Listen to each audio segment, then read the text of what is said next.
Bom dia. It's race week, so let's get into the drivers that I'm going to be paying special attention to this week at the Formula 1 Brazilian Grand Prix. Let's dive into it, guys. These are the 5 drivers that I think you should be paying special attention to during the Sao Paulo Grand Prix weekend in 2024.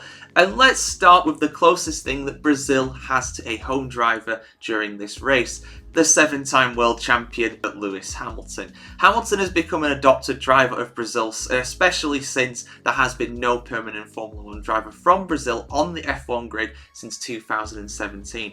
Hamilton has had some of his worst moments in his career at Brazil, such as losing out on the title in 2007, but also some of his best moments as well, winning his first title in incredibly dramatic circumstances in 2008, as well as his unbelievable comeback in 2021. Both of those races made my 5 most incredible moments from Brazil over the years video, so do check that out if you haven't already. But yeah, Hamilton, I mean, I think it's asking a lot for him to even get a podium with the pace of the current Mercedes. They look a decent ways off the McLaren, Red Bull and Ferrari at the top of the grid, but at the end of the day, I think he's going to give it his all, and I'm expecting a good result from him. Same to George Russell as well. Quick mention to him, of course, he won his first ever sprint race and Grand Prix race here in 2022 as well. Mercedes' only win that year, I believe, off the top of my head. So yeah, there's definitely a chance of a good Mercedes result around this track, but I'm not holding out too much hope. I'm not holding out too much hope either for Kevin Magnuson, but I'm going to highlight him because he's coming off a season best 7th place in Mexico. He had an excellent race in Mexico City last weekend, and of course also he held pole position here last season in incredible circumstances. Yes, he was of course helped out by the weather in that qualifying session, but end of the day, he got pole in a Haas, the only ever person to do that. I can't remember ever getting a pole at any other race or coming particularly close to getting pole position at any other race in their history in Formula 1 since 2016.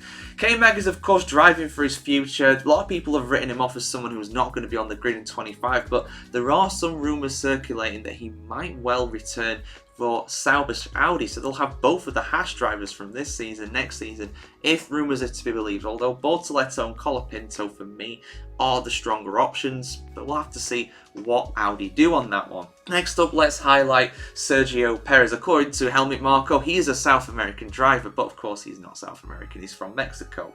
But I'm highlighting Perez because, yeah, his career is on the line as well, just like Magnussen's is. Even though he has a valid contract for next season, there's rumours about him getting kicked even as early as for the last 3 rounds of the season. From this round, some people are thinking this is going to be his last race in Formula 1. I'm not so sure about that personally, but he's definitely feeling the pressure right now. The battle that he had with Liam Lawson, albeit Lawson taking things a little bit too far, I would say at times, particularly with his gestures during the race.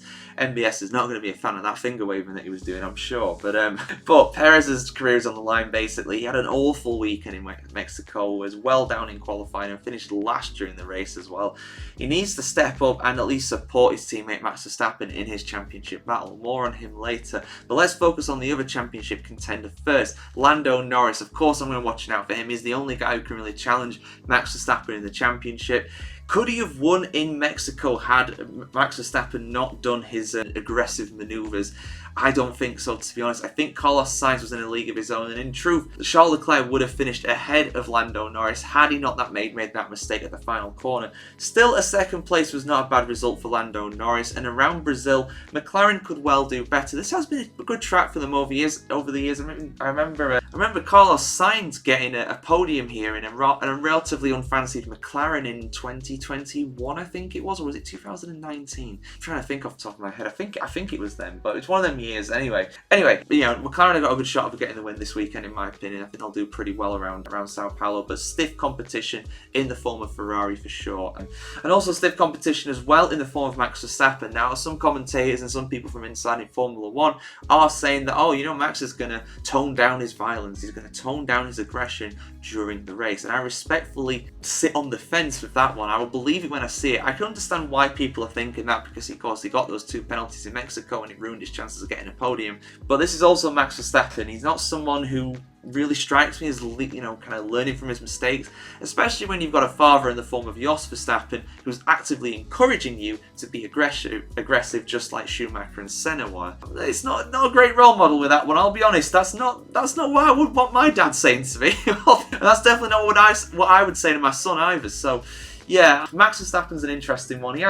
He's got some history around Brazil for sure. His incredible save in 2016, but he also had the on-track scuffle with, it was Ocon, was it 2019? I can't remember the year now, but it was a few years ago anyway. So yeah, mixed fortunes for Max in Brazil over the years. But let's see how he gets on. Of course, he won here last year, I believe, as well, because he won every race pretty much last year. So we'll see how he gets on, and if he stays above the law, really, or at least doesn't do anything to warrant him being investigated. That is my bold prediction for the weekend. Max Verstappen is not going to try and run Lando Norris off the road. Let's see if it happens or not.